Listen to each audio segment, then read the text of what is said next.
Japonska je najbolj pripravljena država na potrese na svetu. Zakaj torej porablja 67 milijard dolarjev za rezervni načrt? Ker Tokio ni le glavno mesto Japonske, je eno najpomembnejših mest na svetu. Če pade, se posledice ne bodo ustavile na japonskih obalah. Razširile bi se skozi svetovno gospodarstvo, porušile dobavne verige in vplivale na milijone življenj po vsem svetu. Zato se Japonska mudi z gradnjo celotne rezervne prestolnice, preden eksplodira tempirana bomba pod Tokijem. Toda, koliko časa še imamo? Japonska že tako leži na ognjenem obroču. Tik ob obali pa je 960 km dolg jarek Nankai. Sile tam so tako močne, da strokovnjaki opozarjajo, da povzročijo izjemno močan potres približno vsakih 100 do 150 let in običajno se pojavijo v parih. Zadnjič sta se dva izjemno močna potresa zgodila zapored, leta 1944 in 1946. Še nismo povsem blizu 100. jubileja, a tudi daleč nismo. Japonski potresni odbor opozarja, da obstaja 60 do 90% verjetnost, da se bo naslednji velik potres v jarku Nankai zgodil v naslednjih 30 letih. Zato se japonska vlada pripravlja ne le na najslabše, ampak na neizogibno, na izjemno močan potres, ki bo prizadel Tokio. Škoda bi bila nepredstavljiva. Aprila 2026 so oblasti napovedale, da bi izjemno močan potres lahko sprožil cunami, visok več kot 20 metrov. Tokio in okoliške prefekture bi bile na poti cunamija, kar bi povzročilo najmanj 300 tisoč smrtnih žrtev. To je ob upoštevanju vseh trenutnih japonskih metod priprave na potrese. Gospodarska škoda bi dosegla najmanj $500 milijon. To bi bila katastrofalna nesreča. Zakaj? Ker je Japonska finančno skoncentrirala vso svojo moč na enem samem, centraliziranem in potresno ogroženem območju. V Tokiju živi 14 milijonov ljudi, še dodatnih 33,4 milijona pa v okoliškem metropolitanskem območju. To je metropolitanska regija z največ prebivalci na svetu. Japonska je trenutno četrto največje gospodarstvo na svetu, z BDP-jem $4,2 bilijona v letu 2025. Ima nekatera največja imena v avtomobilski industriji, elektroniki, tehnologiji in robotiki. In sedeži več kot polovice njenih največjih korporacij se nahajajo v Tokiju. Koncentracija gospodarske moči v Tokiju je tako velika, da vsako leto prinese $1,1 bilijona. To je enako BDP-ju Nizozemske. Povejmo tako, če bi bilo metropolitansko območje Tokija država, bi bilo po BDP-ju na 18. mestu na svetu. Je ogromen center finančne moči in je izjemno ranljiv. In vse to se nahaja na stičišču 4 tektonskih plošč. Samo en potres z magnitudo 9,0 bi Tokio iz enega od finančnih središč sveta spremenil popolno nevihto ruševin, poplav zaradi cunamija in celo morebitnega vulkanskega pepela ter vulkanskih nanosov. Ker po prejšnjem katastrofalnem prelomu Nankai leta 1707 ni bil le ogromen potres, ampak je izbruhnila tudi gora Fuji. Ogromni cunamiji so prizadeli japonske obale in več 10.000 objektov je bilo uničenih. Potencialna škoda je osupljiva. To ni le japonski problem. To je tragedija za vse, ker Japonska nadzoruje velik delež trga, na katerega se zanaša ves svet.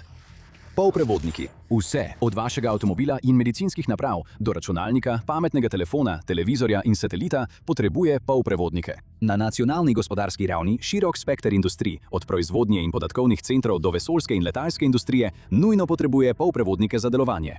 Tu vstopi Japonska. Država morda ne nadzoruje več 50% svetovnega trga polprevodnikov, kot ga je v 80. letih, vendar se še vedno ogromna količina materialov za čipe proizvaja v tej državi. Japonska ima več kot polovico svetovnega tržnega deleža za fotoreziste in silicijeve rezine. Prav tako ima 88% svetovnega tržnega deleža za kodirnike in razvijalce polprevodnikov. Ker je večina japonske poslovne dejavnosti skoncentrirana v Tokiju, bi bil megapotres katastrofalen za prebivalce in bi ohromil svetovno gospodarstvo. Nihče ni ocenil, kako hud bi bil vpliv motenj v dobavi polprevodniških materialov na Japonskem na preostali svet v absolutnih številkah. Vendar bi bila dobavna veriga zagotovo močno prizadeta. Ker Japonska nadzoruje tako velik delež svetovnega trga polprevodnikov, bi bilo skoraj nemogoče čez noč nadomestiti izgubljeno dobavo. Bi lahko preostali svet sploh sledil? Odgovor se morda skriva v tem, kar se je zgodilo prej. Leta 2011 je uničujoč potres z magnitudo 9,0 prizadel japonsko regijo Tohoku. Čeprav gre za precej manj gosto poseljeno in finančno manj močno območje Japonske, je tam še vedno nekaj japonske tehnološke proizvodnje. Ena največjih tehnoloških žrtev potresa je bil NAND flash pomnilnik, ključna komponenta za iPade, iPhone, SD kartice, tablice in še veliko več. Potres je povzročil izpad elektrike v proizvodnem obratu podjetja Toshiba, ki ima 35% delež na svetovnem trgu NAND flash pomnilnika. Kljub temu, da je bil izpad elektrike kratkotrajen, je povzročil 20% padec proizvodnje NAND flash pomnilnika v naslednjih 2 mesecih. Drugi izdelek iz tehnološke industrije, DRAM čipi, je bil prav tako prizadet zaradi potresa v Tohokuju. 3 obrati za izdelavo rezin v Japonski so bili zaradi potresa močno poškodovani ali pa so ostali brez elektrike. Skoraj takoj so se cene DRAM čipov zvišale za 7%.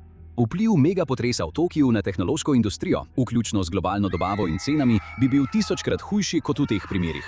Žal se finančne posledice s tem ne bi končale. Že leta 1989 je finančni analitik Michael Lewis opozoril, da bi potres v Tokiu lahko sprožil zlom svetovnih borz, vse zaradi nekaterih finančnih dejstev japonskega sistema, o katerih malo ljudi govori ali jih sploh opazi. Le približno 37% gospodinjstev v Tokiu ima potresno zavarovanje. To se zdi, kot da bi pokrilo velik del škode zaradi potresa, a temu še zdaleč ni tako. To pa zato, ker komercialno zavarovanje krije le 20% zavarovane vrednosti nepremičnine. Nacionalno poročilo o finančni pripravljenosti japonskih podjetij na naravne nesreče je ugotovilo, da te razmere ustvarjajo največjo vrzel v zavarovalnem kritju med vsemi potresno ogroženimi regijami na svetu. Kako pa je bilo? $659 milijard Japonske v tujih vrednostnih papirjih povezano s tem. Leta 2022 se je Nigel Winspear, mednarodni strokovnjak za modeliranje katastrof, odločil preizkusiti vpliv Japonske na svetovne borze. Žalostno je, da je njegova analiza pokazala, da je tveganje, ki ga je Michael Lewis izpostavil leta 1989, še vedno zelo realno. Winspearjevo poročilo je ugotovilo, da bi v primeru potresa z magnitudo 7,9 v regiji Kanto, kar sploh ni najvišja možna magnituda, ki jo napovedujejo znanstveniki, japonske banke bi potrebovale približno $690 milijard, da bi zadostile zahtevam po dvigih. To je deloma posledica velike vrzeli v zavarovalnem kritju, s katerim se soočajo japonski lastniki nepremičnin. Takoj bi dvignili svoje bančne vloge, da bi plačali za popravila in obnovo. Toda za banke bi tako množično povpraševanje po dvigih povzročilo takojšnjo likvidnostno krizo. V enem izmed najslabših možnih trenutkov bi bila borza zaprta, morda celo več tednov. Domači obvezniški trg bi zamrznil, saj bi banke namesto nakupovanja obveznic začele prodajati čim več kot lahko. Japonske banke bi imele le eno možnost za hitro gotovino – prodati tuje vrednostne papirje. $659 milijard, ki jih imajo, je skoraj dovolj, da pokrijejo morebitnih 690 milijard zahtevkov. Za dvig, kar pomeni, da bi morale japonske banke vse to hitro prodati. Ameriški in evropski trgi bi bili preplavljeni z naročili za prodajo. Globalne cene ameriških in evropskih delnic ter obveznic bi strmoglavile. In to je velika težava. Japonska je največji upnik ameriške vlade. Ima v lasti $1,2 milijard ameriških državnih obveznic. Kupci bi bili pretreseni ob takšnem zlomu. To bi povzročilo še več trenj na finančnih trgih in povečalo zelo realno možnost globalnega zloma trgov. Najbolj grozljiv del pa je, da to še ni najslabši možni scenarij. To je posledica morebitnega potresa z magnitudo 7,9 v regiji Kanto. Vendar je japonska vlada povedala, da obstaja 70 do 80% verjetnost potresa z magnitudo med 8 in 9 v naslednjih 30 letih. Winspearjevo poročilo je ugotovilo, da bi v tem najslabšem scenariju regija Kanto doživela $3 bilijone škode na premoženju in $4,5 bilijona skupnih gospodarskih izgub. Vsa ta škoda pa niti ne zajema še večjega problema – političnih posledic. Ker je Tokio, poleg tega, da je gospodarska sila Japonske, tudi edini sedež vlade in politične moči. Seja vlade, parlamentarne funkcije in upravne storitve bi bile takoj prekinjene. Možno je, da bi bil precejšen del upravnih delavcev in politikov poškodovana, onesposobljena ali mrtva. Kako bi lahko vlada še naprej delovala, če bi sami temelji njenih sedežev oblasti padli na tla? Junija 2026, ob zelo verjetni grožnji megapotresa, Liberalno-demokratska stranka je odobrila predlog zakona za vzpostavitev varnostne kopije vseh varnostnih kopij. Drugo prestolnico. Eno, ki bi lahko prevzela pomembne vladne funkcije. Zlasti v primeru popolne nacionalne krize, kot bi jo povzročil velik potres. Ministrstva in agencije bi lahko nadaljevala delo v rezervnem mestu. Čeprav trenutna japonska vlada še ni odločila, katero mesto bi to bilo, je verjetno en kandidat Osaka. Predlog zakona je del širšega dogovora med LDP in JIP, japonsko inovacijsko stranko. JIP ima sedež v Osaki, zato si prizadeva, da bi prav njihovo mesto postalo druga prestolnica. Toda, čeprav je bil teoretični okvir za protokol sodnega dne že postavljen, to še ne pomeni, da bo enostavno. Že zdaj so se pojavile delitve.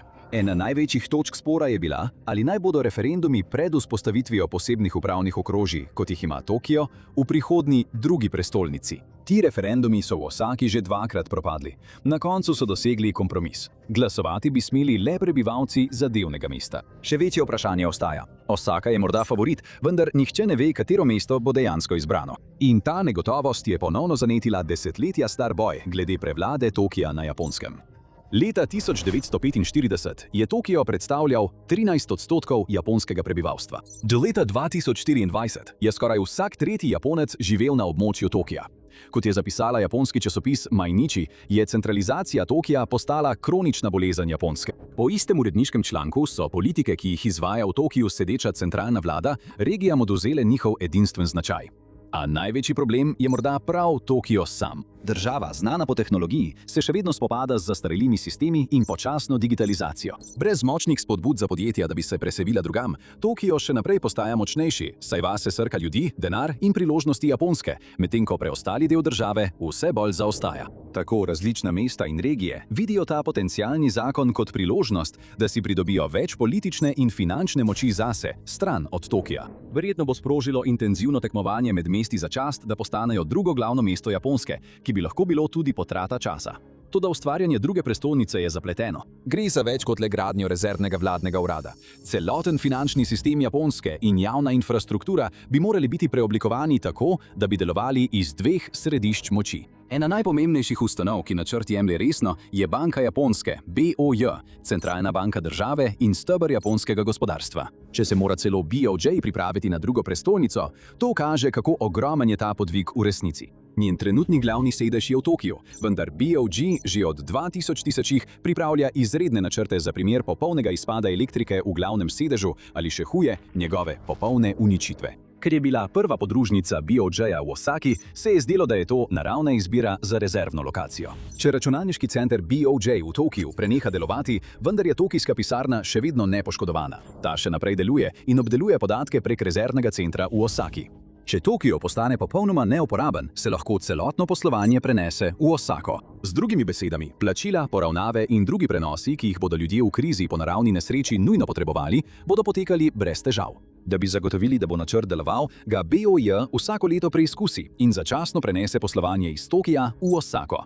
Rezervna enota BOJ v Osaki je kot da bi imeli še en, povsem enak, Wall Street 300 milj stran. Da bi zagotovili, da se država po potresu v Tokiu čim hitreje obnovi, se načrtujejo tudi novi infrastrukturni projekti. Obstaja projekt magnetnega vlaka v vrednosti 1 bilijone jenov oziroma 6,3 milijarde dolarjev, ki naj bi povezal Tokio z Nagojo in nato z Osako. Glavna prednost novega magnetnega vlaka je hitrost. Vlak bo vozil s hitrostjo okoli 310 milj na uro, kar je 50% hitreje od trenutnega Shinkansena. Potovanje med Tokijem in Osako bi tako trajalo le 67 minut. Za primerjavo, potovanje iz Tokija v Osako z današnjim hitrim vlakom traja približno 2 uri in pol. Toda gradnja te proge ni namenjena le hitrosti. Namenjena je tudi kot rezerva, kot rezervni, vzporedni prometni sistem za trenutni hitri vlak med Tokijem in Osako. Kajti trenutna proga Shinkansena med tema dvema mestoma poteka blizu Pacifiške obale. Šteje se, da je zelo ranljiva za potres, povezan z območjem Nankai, in za cunamije, ki bi lahko sledili. Nasprotno pa, 90% maglev proge poteka skozi predore v gorah. To skoraj popolnoma odpravi ranljivost magleva za cunamije. Prav tako postavi progo dlje stran od jarka Nankai. Zasnova maglev vlaka in tirov prav tako močno zmanjša možnost iztirjanja zaradi potresa. Vlak lebdi nad progo, namesto da bi stal na tirih. Če ga kaj odrine s proge, nanj deluje še močnejša magnetna sila, ki ga potisne nazaj. Torej, na papirju se zdi, da je Japonska pripravljena. Vlada, centralna banka in ključna infrastruktura vsi gradijo rezervne sisteme, da bi preživeli tokijski megapotres in ohranili delovanje države tudi po epski katastrofi. A potem pogledaš pobliže. Kajti za impresivnimi pripravami se skriva velika slabost. Nekatere najpomembnejše storitve, na katere bi se Japonska zanašala po katastrofi, še vedno nimajo konkretnega rezervnega načrta. Najpomembnejše med njimi je, kako bi predsednik vlade dejansko vodil državo iz Osake, saj je načrt za to nejasen, nepreizkušen in verjetno ne bo deloval. Japonska predsednica vlade Sanae Takaichi je pristala na načrt o drugi prestolnici za Japonsko, ko je obupano iskala koalicijo za svojo stranko, da bi LDP ostal na oblasti. Potrebovana je podporo JIP, zato je bil pripravljen načrt, da bi eno izmed mest, najverjetneje Osako, naredili za rezervno prestolnico Japonske. Toda čeprav je Takaiči poleti 2026 odobrila zakon, ta še vedno ni bil sprejet v zgornjem domu. Pravzaprav je bil rok za razpravo že podaljšan, zato tudi sam zakon ni zagotovilo za kaj dosti. Strokovnjaki za japonsko politiko ne menijo, da je Takaiči dejansko pripravljena prenesti resnično moč iz Tokija v Osako. Profesor mednarodnih odnosov Steven Netsch pravi: JIP je regionalna stranka. Ima vizijo bolj decentralizirane Japonske, ki bo prispevala k gospodarski rasti Osake. Tu je tudi simbolika prenosa dela moči iz Tokija. Nobena od teh stvari ni privlačna za LDP. Osaka je tudi nasplošno bolj liberalna, kar LDP-ju ni pogodu. Kot nadaljuje Nagi, LDP nima namena zmanjšati svojo moč. Zakonodaja, ki trenutno napreduje skozi japonske zakonodajne organe, prav tako postavlja omejitve glede potencialne moči druge prestolnice. Zagotavlja, da bo izbrano mesto delovalo kot funkcionalna rezerva, ne pa kot popolna druga prestolnica. Čeprav je to morda najbolj praktična in cenovno dostopna rešitev, razkriva največjo slabost načrta.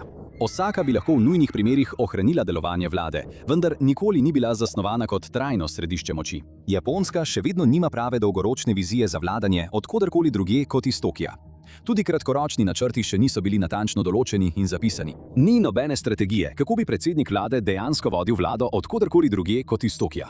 In težave pri tem bi bile ogromne za katerokoli vlado, še posebej pa za Japonsko zaradi nekaterih njenih administrativnih posebnosti. Kaj se zgodi z ljudmi, ki državo ohranjajo v pogonu? Če so politiki, državni uradniki in ključni upravni kadri ubiti ali ranjeni, kako bi jih Japonska nadomestila? In kako bi na tisoče zaposlenih v tako kratkem času preselili iz Tokija v Osako? V teoriji bi lahko pomagal novi maglev. Vendar naj bi revolucionarni železniški sistem začel obratovati šele leta 2036 ali kasneje.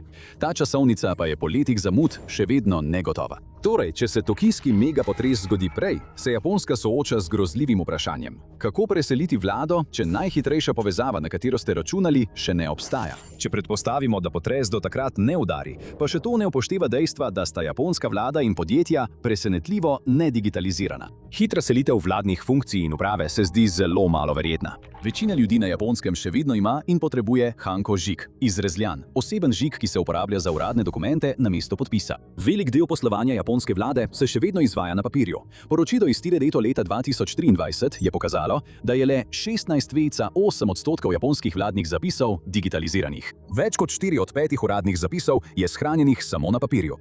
Ta resničnost ustvarja skoraj nepremostljivo logistično oviro za ohranjanje delovanja vlade v primeru nesreče, ki bi povzročila zrušitev stavb, poplave in požare. Digitalne datoteke je mogoče varnostno kopirati in naložiti v oblak. Papirne datoteke bi bile uničene v nastalem kaosu. In to je samo vlada, zasebni sektor je še slabši. Raziskava iz leta 2024 je pokazala, da 17% japonskih podjetij za interne dokumente uporablja izključno papir. Medtem je manj kot 10% podjetij popolnoma digitalnih, kar pomeni, da se več kot 90% podjetij v neki obliki še vedno zanaša na papir. Morebitna škoda, ki bi jo podjetja lahko utrpela po potresu, je lahko še veliko hujša.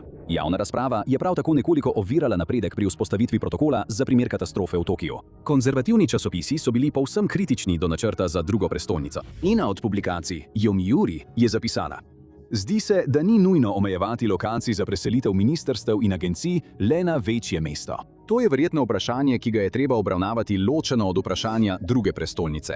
Prav tako so celoten začetni predlog JIP zavrnili kot težko razumljiv. Težava je v tem, da vse te razprave, nasprotovanja in negotovost pri ustvarjanju druge prestolnice zapravljajo dragoceni čas. Čas, ki ga Japonska nima. Hitro se približujemo pričakovanemu datumu, ko naj bi Jarek Nankaj povzročil enega svojih znanih megapotresov. Znanstveniki pa ne morejo natančno napovedati, kdaj se bo to zgodilo. Najboljše upanje Japonske v tem trenutku je, da bo do potresa prišlo bližje 150-letni meji, kot pa 100-letni. Saj bi v slednjem primeru naslednji megapotres nastopil že leta 2044. Japonska vlada in finančne institucije bi imele le 18 let časa, da zaključijo enega najbolj logistično zahtevnih procesov, kar si jih je mogoče zamisliti. Japonska ve, da čas teče. Ve, da je Tokio ranljiv. Ve, da prihaja katastrofa zgodovinskih razsežnosti. A vedeti za problem in ga rešiti sta dve zelo različni stvari. Kajti, ko bo udaril potres v jarku Nankai, bo Japonska morda ugotovila, da njena največja slabost nikoli ni bil sam potres. Bila je odločitev, da usodo celotnega naroda in svetovnega gospodarstva položi v eno samo mesto. Potres v jarku Nankai je morda naslednja velika katastrofa za Japonsko. Vendar to ne bo prvič, da se je država soočila s katastrofo takšnih razsežnosti. Oglejte si, kako se je dejansko zgodila nesreča v Fukušimi, da boste videli, kako se je naravna nesreča spremenila v eno najhujših jedrskih kriz v zgodovini. Ali pa kliknite na ta video.